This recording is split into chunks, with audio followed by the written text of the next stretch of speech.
அனைத்து நண்பர்களுக்கும் வணக்கம். உங்கள் ஆஸ்ட்ரோ பழனிசுவாமிகள் பேசுகிறேன். இந்த காணொளியில சிம்மம் ராசிக்கு யாருடன் உறவாடக்கூடாது என்ற தலைப்புல தான் நம்ம பார்க்க போறோம். குறிப்பா ஒரு கெட்ட நேரம் வருது. குறிப்பா இப்போ கண்டக சனி நடந்துட்டு இருக்கு. இதுக்கப்புறம் அஷ்டமத்து சனி வரப்போகுது. இந்த மாதிரியான கெட்ட நேரங்கள்ல நம்மளை சுத்தி இருக்கக்கூடியவர்கள் அல்லது நம்மளுடைய செயல்பாடுகளே கூட நமக்கு எதிராக இருக்கும். நம்ம யாரை நம்புறோமோ நம்பிக்கை துரோகங்களை சந்திக்கக்கூடிய சூழ்நிலை எல்லாம் நிறையவே இருக்கும்.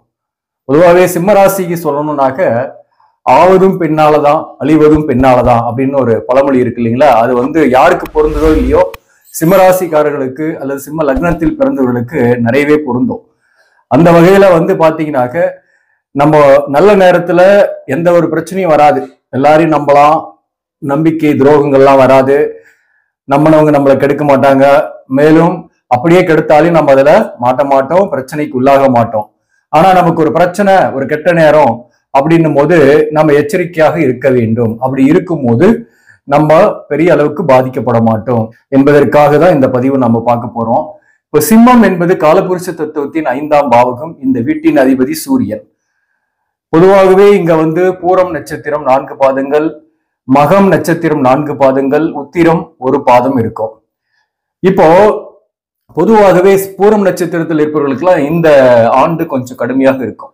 மகம் நட்சத்திரத்தில் இருந்தவங்க கடந்த காலத்திலே நிறைய பட்டாச்சு, பல பிரச்சனைக்கு உள்ளாயிட்டு இருந்திருக்காங்க. குறிப்பா வேலை விஷயத்துல மாற்றங்களை சந்திச்சு, வேலையில பிரச்சனைகள், ஒரு பக்கம் ஃபேமிலி லைஃப்லயும் ஒரு ப்ராப்ளமாக இருக்கக்கூடிய சூழ்நிலை, தனித்து இருக்கக்கூடிய சூழ்நிலை, பிரிந்து போய் தனித்து வேலை பார்க்கக்கூடிய சூழ்நிலை, இதெல்லாமும் இருந்துட்டு இருக்கோம். பூரம் நட்சத்திரத்துக்கு இந்த வருஷத்தை பொறுத்தவரைக்கும் எதிரிகள், எதிர்ப்புகள் தொல்லை, சில பிரச்சனைகளுக்கு உள்ளாகக்கூடிய சூழ்நிலை, நம்பியவர்கள் மோசடி செய்யக்கூடிய சூழ்நிலை, இதெல்லாமும் இந்த காலகட்டத்தில் இருக்கு. உத்திரம் நட்சத்திரத்தை பொறுத்தவரையிலும் உங்களுக்கும் பாத்தீங்கன்னா இந்த நேரத்துல ஒரு மன அழுத்தம், உடல் நலத்துல பாதிப்பு, அதே போல குடும்ப வாழ்க்கையில சில பிரச்சனைகள், தனித்து இருக்கக்கூடிய சூழ்நிலையும் இந்த காலகட்டத்தில் இருக்கு. மொத்தத்துல இந்த நேரத்துல கண்டிப்பாக இந்த பதிவு முழுமையாக கேளுங்க. கண்டிப்பா யூஸ்ஃபுல்லா இருக்கும். சிம்மராசியில பிறந்தவங்க ஒரு பிரைட்டான முக தோற்றத்தோட இருப்பாங்க. நல்ல ஒரு தோற்ற பொலிவு இருக்கும். ஒரு பூசினார் போல நல்ல ஒரு கம்பீரமாகவும் இருப்பாங்க. மற்றவங்களுக்கு உதவக்கூடியவர்கள், தான தர்மம் செய்வாங்க. சரி, தான தர்மம் செய்யலனா கூட என்ன செய்வாங்க, அட்வைஸாவது செய்வாங்க. மற்றவங்களுக்கு வாலண்டரியா போயாவது மற்றவங்களுக்கு இது செய்யுங்க அது செய்யுங்கன்னு சொல்லி ஒரு கைடன்ஸ் கொடுப்பாங்க. அதே போல ஆளுமை பண்பு, தலைமை பண்பு இவங்க கிட்ட நிறையவே இருக்கும். ஒர்க் பண்ற இடத்துல குறிப்பா மேலதிகாரிகளை விட இவங்களுக்கு கொஞ்சம் திறமை இருக்கும். அடுத்ததான் நீங்க சில விஷயங்கள்ல கவனமாக இருக்கணும். அதை பத்தி நம்ம டீட்டெயிலா பார்க்கலாம். அடுத்தது ஒரு வாக்கு சாதுரியம் நல்லா இருக்கும். வாக்கால் பிழைக்கக்கூடிய தொழில்ல நிறைய பேர் சிம்மராசி நண்பர்கள் இருக்காங்க. ஆசிரியர் பணி, மார்க்கெட்டிங், சேல்ஸ், வக்கீல், இந்த மாதிரி கன்சல்டன்ட், வாக்கால் பிழைக்கக்கூடிய தொழிலாம் இவங்களுக்கு நல்லா இருக்கும். சாதுரியமான பேச்சு, புத்திசாலித்தனமான பேச்சு இவங்க கிட்ட இருக்கும். தந்திரமாகவும் பேசக்கூடியவர்களாகவும் சில பேர் இருப்பாங்க. ஆன்மீக விஷயத்தில் ஈடுபாடு கொண்டவர்களாகவும் கலைகளில் ஆர்வம் உடையவர்களாகவும் இருப்பாங்க. பொதுவாகவே சிம்ம ராசியை காதல் ராசின்னு சொல்லுவாங்க. இந்த காதல் ராசின்னா பெரும்பாலானோருக்கு காதல் வரும்.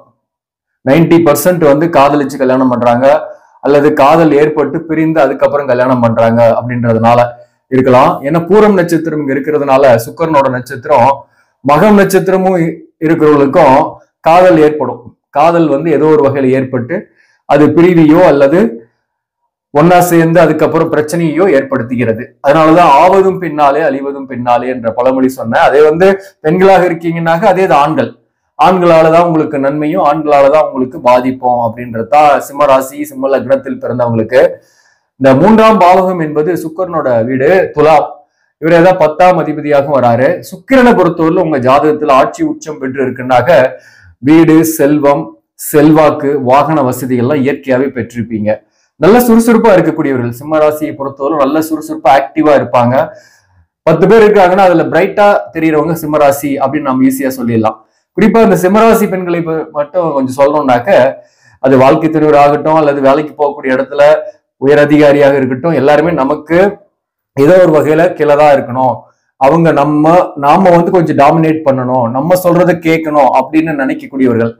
அதே போல இவங்க கிட்ட ஒரு நேர்மையும் இருக்கும், நேர்மையான கோபமும் இருக்கும். திடீர்னு சடனா உணர்ச்சி வசப்படக்கூடியவர்களாகவும் இருப்பாங்க. அதே போல பாத்தீங்கன்னாக்க மற்றவர்களை பற்றியும் கொஞ்சம் மற்றவங்க கிட்ட, ஒரு பணியாளரை பத்தி இன்னொருத்தர்கிட்ட ஒரு விமர்சனங்களையும் பேசக்கூடியவர்களாக இருப்பாங்க. அந்த விமர்சனங்களாலையும் இவங்க பாதிக்கப்படுறாங்க. அதை பத்தி நாம டீட்டெயிலா பார்க்கலாம். இப்ப வந்து பாத்தீங்கன்னாக்க பொதுவாகவே யாருடன் உறவாடக்கூடாது அப்படின்னு நம்ம எடுத்துக்கிட்டா முதல்ல வந்து இவர்களுக்கு உடன் இருப்பவர்கள், குறிப்பாக கூட இருக்கிறவங்களே வந்து துரோகத்தை செய்யக்கூடியவர்களாக இருப்பாங்க. அவர்களால நன்மைகள் இருந்தாலும் அவர்களால பாதிப்புகளும் இருக்கும். நண்பர்களால நன்மைகள் இருக்கு, நண்பர்களால பாதிப்பும் இருக்கும்.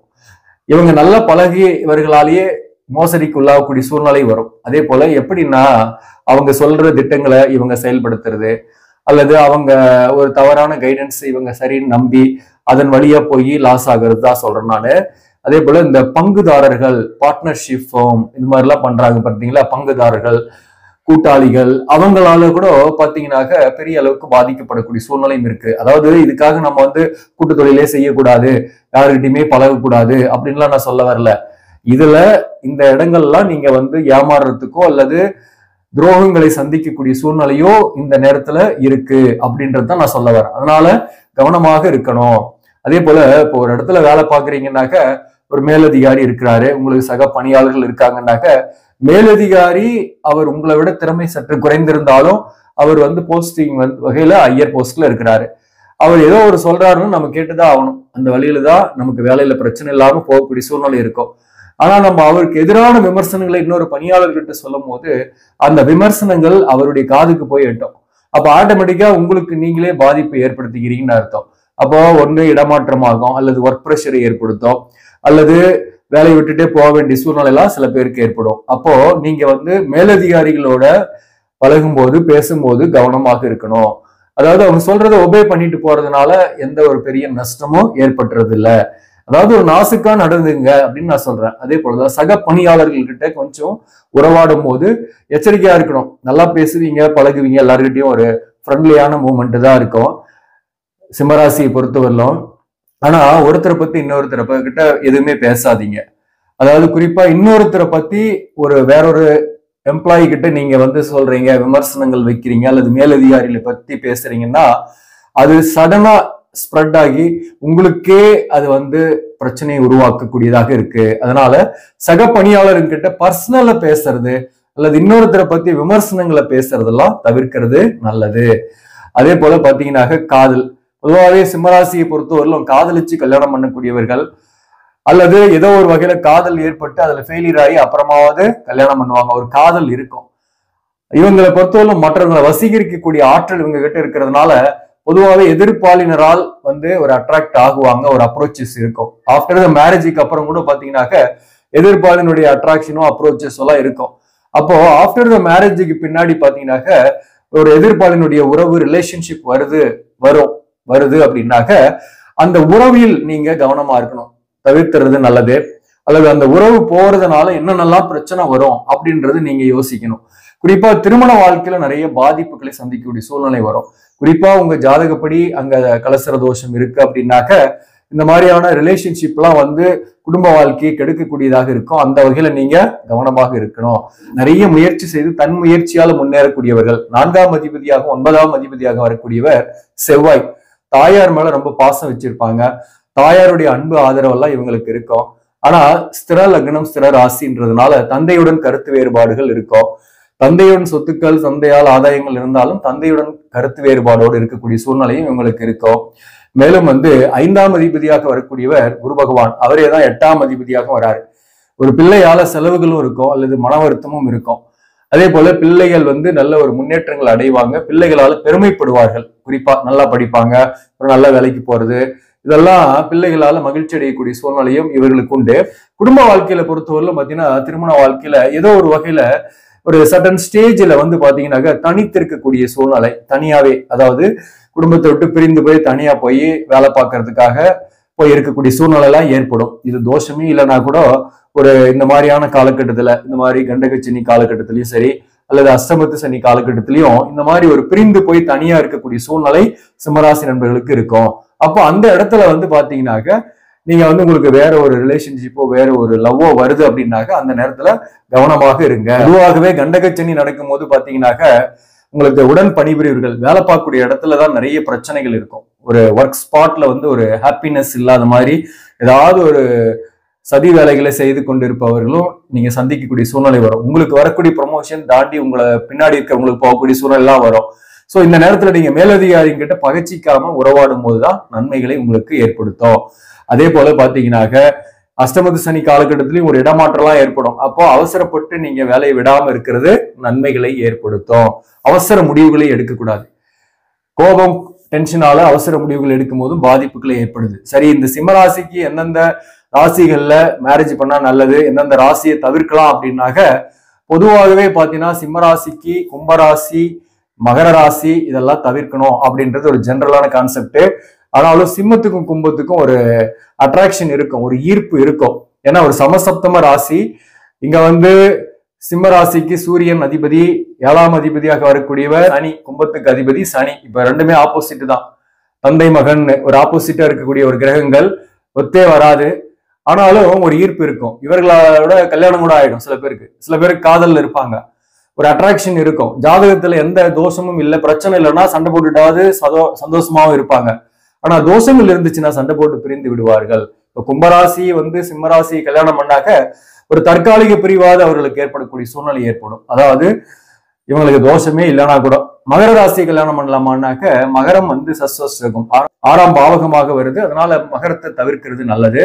அதே போல பாத்தீங்கன்னா இவர்களுக்கு சிம்மராசி என்பது ஒரு நெருப்பு ராசி அப்படின்றதுனால இவர்களுக்கு தனுசு ராசி, மேஷ ராசி இதெல்லாம் நல்லா செட் ஆகும். இவர்களை பொறுத்தவரையிலும் பாத்தீங்கன்னா எதெல்லாம் தவிர்க்கலாம் அப்படின்னாக்க, குறிப்பா நிலம் ராசியை தவிர்க்கிறது நல்லது. கன்னி ராசி, அதே போல பாத்தீங்கன்னா ரிஷபம், கன்னி, ரிஷபம், மகர ராசி இதெல்லாம் தவிர்க்கிறது இவர்களுக்கு நன்மைகள் கொடுக்கும். மற்றபடி பாத்தீங்கன்னா இவங்களுக்கு துலாம் ராசி பெஸ்டா இருக்கும். துலாம், அதே போல பாத்தீங்கன்னாக்க கும்பம் சமசப்தம ராசியா வந்துருது. அதனால சண்டை போட்டுக்கிட்டே இருப்பாங்க, பிரியாம இருப்பாங்க. தோஷங்கள் இருந்தாதான் பிரியக்கூடிய சூழ்நிலை ஏற்படுத்தும். அதே போல பாத்தீங்கன்னாக்க இவருக்கு மேச ராசி இதெல்லாம் கொஞ்சம் செட் ஆகக்கூடிய ராசி தான். இந்த திருமணம் செய்யும் போது பாத்தீங்கன்னா காதல் திருமணமாகவே இருக்கு அப்படின்னா கூட நீங்க ஒரு லவ் அஃபேர்ல விழுந்துடுறீங்க, அவங்களதான் கல்யாணம் பண்ணணும், 5-6 வருஷம் காதலிச்சிட்டீங்க அப்படின்னாக்க ஒரு முறை நீங்க அவருடைய ஜாதகத்தை செக் பண்ணிடுறது நல்லது. ஆயுள் பலம், குடும்பஸ்தானம், 7ஆம் பாவகம், கலஸ்தரஸ்தானம், கலஸ்தராதிபதி இதெல்லாம் செக் பண்ணிட்டு 2 ஜாதக பொருத்தம் இருந்தா கல்யாணம் பண்ணிக்கிட்டாக வாழ்க்கையில எந்த பெரிய அளவுக்கும் பிரச்சனை வராது. அவசரமா நீங்க எடுக்கக்கூடிய முடிவுகளால பாதிக்கப்படுவீங்க.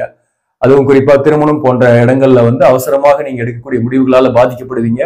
அந்த அவசர முடிவுகளை தவிர்க்கிறதும் உங்களுக்கு நன்மை. ஆக நண்பர்களே, இந்த பதிவு உங்களுக்கு பிடிச்சிருந்தாக லைக் பண்ணுங்க, இதை மற்றவர்களுக்கும் ஷேர் பண்ணுங்க. இன்னும் நம்ம சேனலை சப்ஸ்கிரைப் பண்ணாம பாக்குறவங்க சப்ஸ்கிரைப் பண்ணி கண்டினியூ பண்ணுங்க. இதன் மூலம் உங்களுக்கு ஒரு சரியான ஜோதிட தகவல்களும் ஆன்மீக தகவல்களும் கிடைக்கும். நன்றி, வணக்கம்.